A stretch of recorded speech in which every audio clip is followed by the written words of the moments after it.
Prezados irmãos, tanto textos bíblicos quanto outras escrituras religiosas da antiguidade apresentam passagens de difícil compreensão. E um elemento que chama a atenção em textos da antiga Suméria, das culturas asiáticas, dos povos da América Central e também da Bíblia judaico-cristã é a descrição de carros vindos dos céus trazendo seres superiores. No caso da Bíblia Sagrada, naturalmente esses veículos dos deuses não têm imagens. São apenas visões citadas nos textos.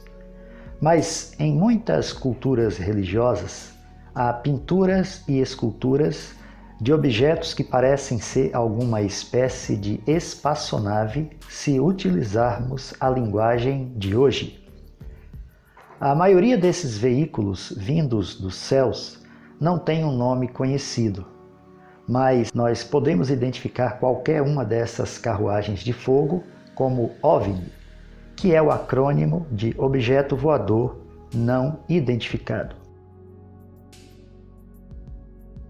A maioria das religiões antigas nunca teve problemas em descrever em seus textos o avistamento desses veículos dos deuses ou de seres de outros planetas.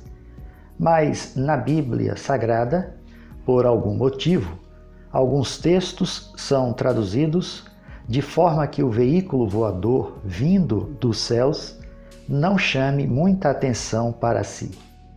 Quanto a esse tema, de um lado, muitos livros foram publicados tentando provar que a Bíblia esconde os discos voadores da antiguidade, enquanto que, por outro lado, os tradutores preferem manter a versão tradicional das carruagens de fogo.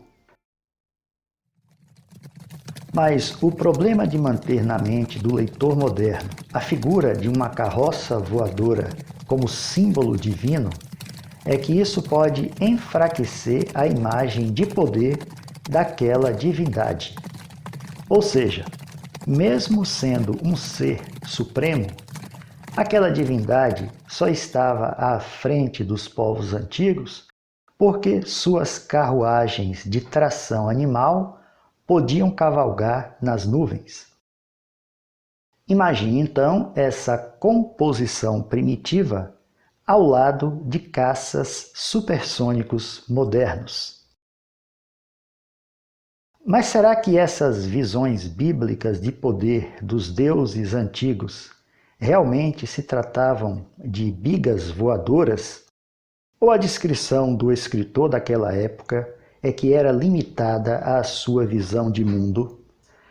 Nesse vídeo eu quero destacar um versículo do livro do profeta Ezequiel para mostrar que a tradução que temos na maioria das nossas versões modernas poderia ser melhorada. Não estou falando de alterar o texto hebraico, mas de atualizar a tradução renascentista. Então, assim está escrito em Ezequiel 1, verso 4, na versão Almeida Revista e Atualizada. Olhei, e eis que um vento tempestuoso vinha do norte, e uma grande nuvem com fogo a revolver-se, e resplendor ao redor dela. E no meio disto, uma coisa como metal brilhante, que saía do meio do fogo. Nós não sabemos o que Ezequiel viu, mas podemos pelo menos tentar entender o que ele está descrevendo. Então vamos rever o texto com mais atenção.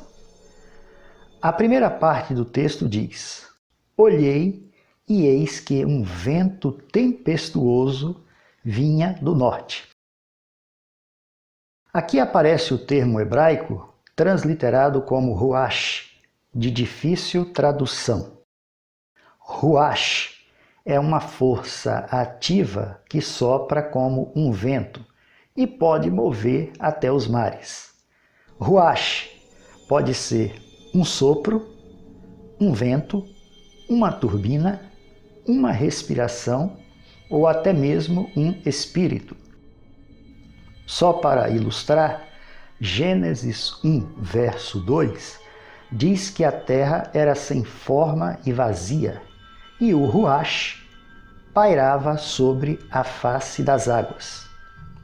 Em outros textos, Ruach assume outros significados. Sobre o Ruach, só poderemos tratar mais a fundo em outro vídeo. A segunda parte do texto diz que havia um brilho em volta da nuvem. Mas que objeto foi esse que deixou a nuvem luminosa?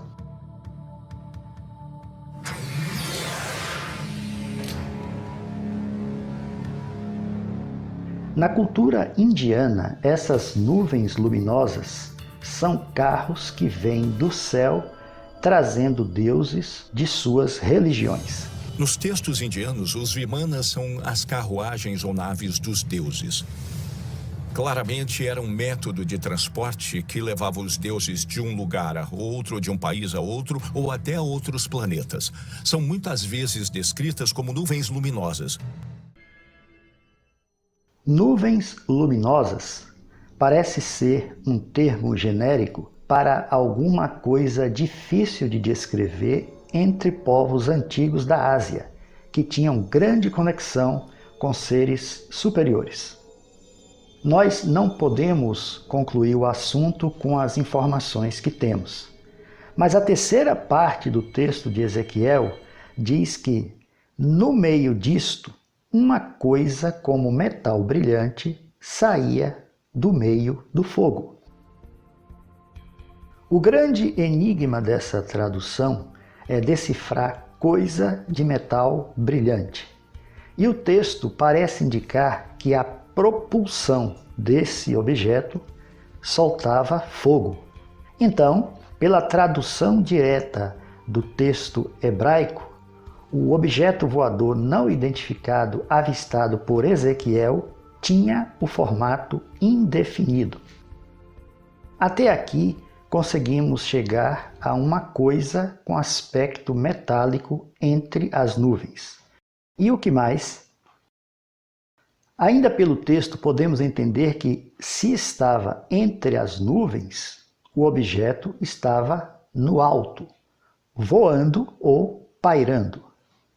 E o aspecto metálico mostra que esse objeto não era uma simples pareidolia. Havia algo além das nuvens. Nós podemos compreender que antes dos transportes aéreos serem inventados e conhecidos, os objetos voadores não precisavam ter um nome, pois tecnicamente não existiam. Eu gostaria de falar sobre a carruagem de fogo do profeta Elias, descrita em 2 Reis, mas este vídeo ficou mais longo do que eu esperava. Diante de tantas mudanças que o hebraico passou até o idioma moderno, é difícil identificar com precisão o que o primeiro texto de Ezequiel de fato nos dizia. Talvez com novos estudos e descobertas arqueológicas, no futuro nós possamos compreender melhor o que realmente Ezequiel viu naquele dia. Desvendar o que era aquela coisa com aspecto metálico, expelindo fogo e iluminando as nuvens. Enquanto isso não acontece, vamos ficar com as carruagens de fogo e as nuvens luminosas. Agradeço a você que assistiu até aqui. Que o Criador o abençoe.